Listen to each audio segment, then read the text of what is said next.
Again the Israelites did evil in the eyes of the Lord, so the Lord delivered them into the hands of the Philistines for 40 years. A certain man of Zorah, named Manoah from the clan of the Danites, had a wife who was childless, unable to give birth. The angel of the Lord appeared to her and said, "You are barren and childless, but you are going to become pregnant and give birth to a son. Now see to it that you drink no wine or other fermented drink, and that you do not eat anything unclean. You will conceive and give birth to a son. He is to be set apart from God from birth. No wine, no unclean food, and no razor must touch his head.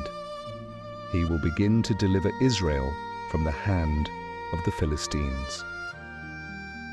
Then Manoah took a young goat together with the grain offering and sacrificed it on a rock to the Lord. And the Lord did an amazing thing while Manoah and his wife watched. As the flame blazed up from the altar toward heaven, the angel of the Lord ascended in the flame. Seeing this, Manoah and his wife fell with their faces to the ground. The woman gave birth to a boy and named him Samson. He grew, and the Lord blessed him. And the Spirit of the Lord began to stir him while he was in Mahaneh-dan, between Zorah and Eshtaol. One day Samson went down to Timnah, and there he saw a young Philistine woman. When he returned home, he said to his father and mother, "I have seen a Philistine woman in Timnah. Now get her for me as my wife." But his father and mother replied, "Is there not an acceptable woman among your relatives or among all our people? Must you go to the uncircumcised Philistines to take a wife?" Yet Samson said to his father, "Get her for me. She is the right one in my eyes." His parents did not know that this was from the Lord, for the Lord was seeking an opportunity to confront the Philistines, for at that time they ruled over Israel. So Samson went down to Timnah together with his father and mother.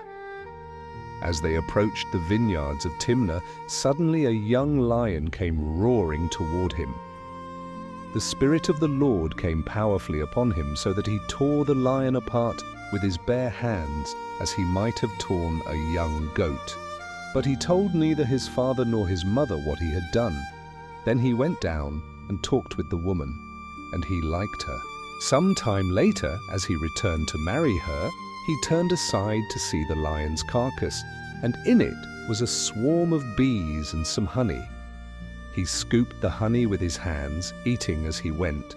When he came to his parents, he gave some to them, and they ate also, but he did not tell them that the honey had come from the carcass of a lion.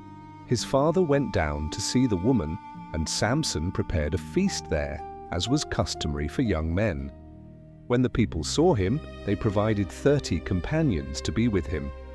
Samson said to them, "Let me now put forth a riddle. If you can answer it within the 7 days of the feast, I will give you 30 linen garments and 30 changes of clothes. But if you cannot answer it, then you shall give me the same." They said, "Tell us your riddle." And he said, "Out of the eater came something to eat. Out of the strong came something sweet." For 3 days they could not solve the riddle. On the 4th day they said to Samson's wife, "Entice your husband to explain the riddle to us, or we will burn you and your father's household." She wept before him, saying, "You hate me. You do not truly love me. You have given my people a riddle, but not told me the answer." He said, "I have not even told my father or mother. Why should I tell you?"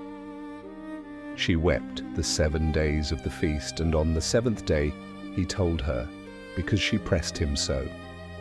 She told the riddle to her people. Before sunset on the 7th day, the men of the city said to him, "What is sweeter than honey? What is stronger than a lion?" And he said to them, "If you had not plowed with my heifer, you would not have solved my riddle." The Spirit of the Lord came mightily upon him, and he went down to Ashkelon, struck down 30 men, took their garments, and gave them to those who explained the riddle. Burning with anger, he returned to his father's house, and Samson's wife was given to one of his companions. Later, at the time of wheat harvest, Samson went to visit his wife, taking a young goat.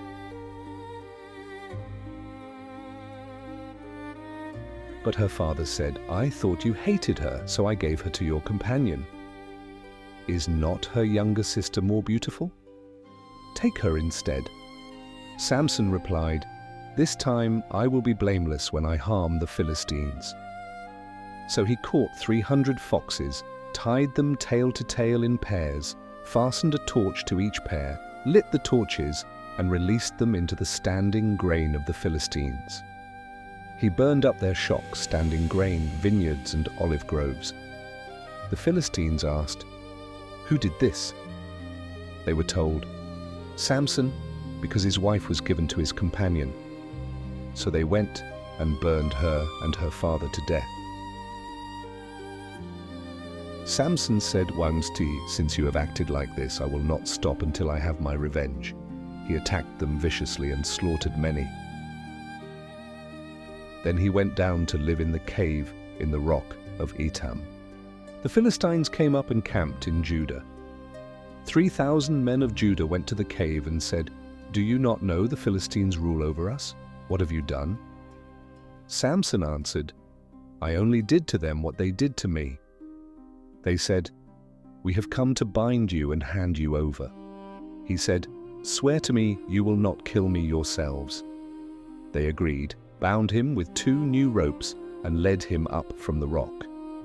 As he approached Lehi, the Philistines came shouting toward him. The Spirit of the Lord came powerfully upon him. The ropes became like burned flax, and his bonds dropped from his hands. Finding the fresh jawbone of a donkey, he struck down 1,000 men. Because he was very thirsty, he cried out to the Lord, "You have given your servant this great victory. Must I now die of thirst and fall into the hands of the uncircumcised?" God opened a hollow place in Lehi, and water came out. When he drank, his strength returned. Samson judged Israel for 20 years. One day, Samson went to Gaza, where he saw a prostitute.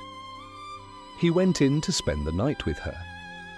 The people of Gaza were told, "Samson is here." So they surrounded the place and lay in wait for him all night at the city gate.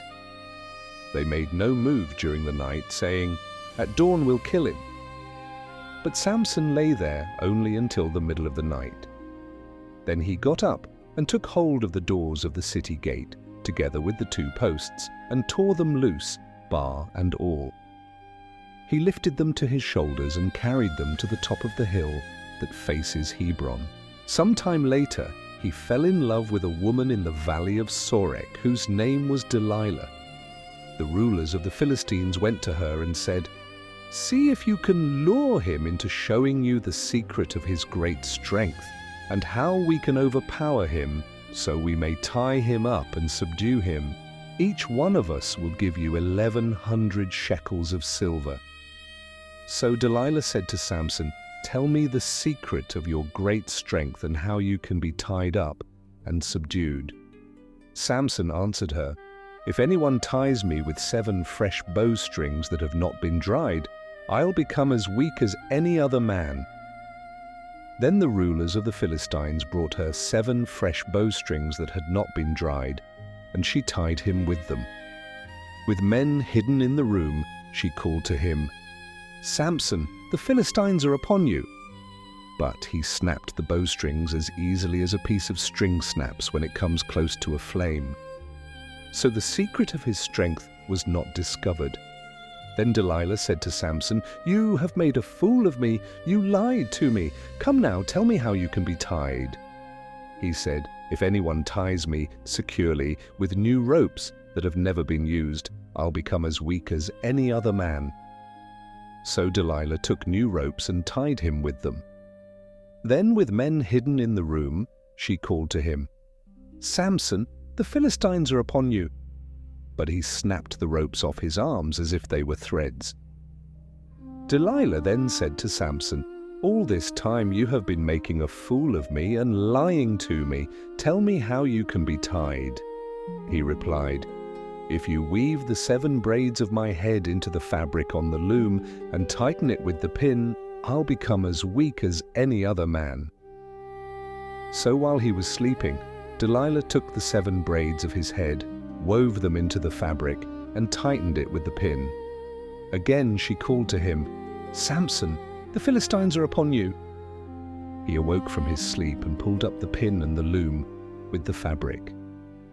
Then she said to him, "How can you say, 'I love you,' when you won't confide in me? This is the 3rd time you have made a fool of me and haven't told me the secret of your great strength." With such nagging, she prodded him day after day until he was sick to death of it. So he told her everything. "No razor has ever been used on my head," he said, "because I have been a Nazirite dedicated to God from my mother's womb. If my head was shaved, my strength would leave me, and I would become as weak as any other man." When Delilah saw that he had told her everything, she sent word to the rulers of the Philistines, "Come back once more, he has told me everything." So the rulers of the Philistines returned with the silver in their hands. After putting him to sleep on her lap, she called for someone to shave off the 7 braids of his hair, and so began to subdue him. And his strength left him. Then she called, "Samson, the Philistines are upon you." He awoke from his sleep and thought, "I'll go out as before and shake myself free." But he did not know that the Lord had left him. Then the Philistines seized him, gouged out his eyes, and took him down to Gaza. Binding him with bronze shackles, they set him to grinding grain in the prison. But the hair on his head began to grow again after it had been shaved. Now the rulers of the Philistines assembled to offer a great sacrifice to Dagon their god and to celebrate, saying, "Our God has delivered Samson, our enemy, into our hands." When the people saw him, they praised their God, saying, "Our God has delivered our enemy into our hands, the one who laid waste our land and multiplied our slain." While they were in high spirits, they shouted, "Bring out Samson to entertain us." So they called Samson out of the prison, and he performed for them. When they stood him among the pillars, Samson said to the servant who held his hand, "Put me where I can feel the pillars that support the temple, so that I may lean against them." Now the temple was crowded with men and women. All the rulers of the Philistines were there, and on the roof were about 3,000 men and women watching Samson perform. Then Samson prayed to the Lord, "Sovereign Lord, remember me. Please, God, strengthen me just once more, and let me with one blow get revenge on the Philistines for my 2 eyes." Then Samson reached toward the 2 central pillars on which the temple stood. Bracing himself against them, his right hand on the one and his left hand on the other, Samson said, "Let me die with the Philistines." Then he pushed with all his might, and down came the temple on the rulers and all the people in it. Thus he killed many more when he died than while he lived. Then his brothers and his father's whole family went down to get him. They brought him back and buried him between Zorah and Eshtaol, in the tomb of Manoah his father. He had led Israel 20 years. The story of Samson is not just about great strength or mighty victories. It is a reminder that every gift we have comes from God and must be used for His purpose, not our own desires. Samson's life teaches us that disobedience and pride can lead to our downfall, but it also shows us that when we turn back to God, He can still use us to fulfill His plans. No matter how far we've strayed, God's mercy can give us one last chance to make things right. Let us live every day with humility, obedience, and faithfulness, knowing that our true strength comes not from ourselves, but from the Lord.